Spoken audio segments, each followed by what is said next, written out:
Après une longue journée de discussion à Vienne, en Autriche, les membres de l'OPEP ont convenu de prolonger la limitation de la production pétrolière jusqu'en début de 2020. Cela signifie réduire de 1,2 million de barils de pétrole par jour. Les membres réduisent déjà leur rendement depuis l'année 2017 en raison du ralentissement de l'économie mondiale et de la hausse de la production aux États-Unis, pays qui est devenu l'un des plus grands producteurs de pétrole au monde. En participant à cette réunion, l'Arabie saoudite, le plus grand membre producteur de pétrole de l'OPEP, et la Russie, qui n'est pas membre de l'OPEP, mais qui est certainement l'un des alliés les plus puissants de l'OPEP, ont accepté de prolonger le plafond de production, ce qui supprimera, rappelons-le, par jour du marché mondial 1,2 million de barils de pétrole. Le ministre saoudien de l'énergie Khaled Al-Falih a déclaré qu'il souhaitait que tout le monde participe à cette décision.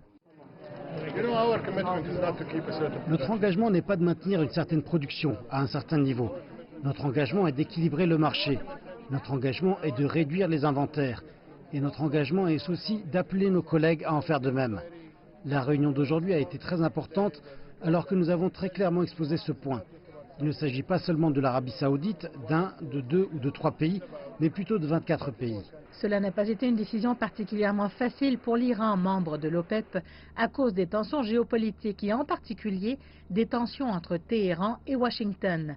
En outre, Téhéran s'oppose depuis longtemps à toute politique de son rival régional, l'Arabie saoudite.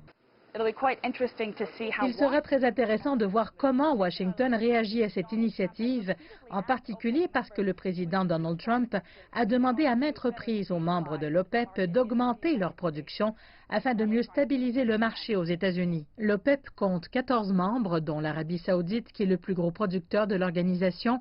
Plus de 80% des réserves mondiales de pétrole sont situées dans les pays membres de l'OPEP.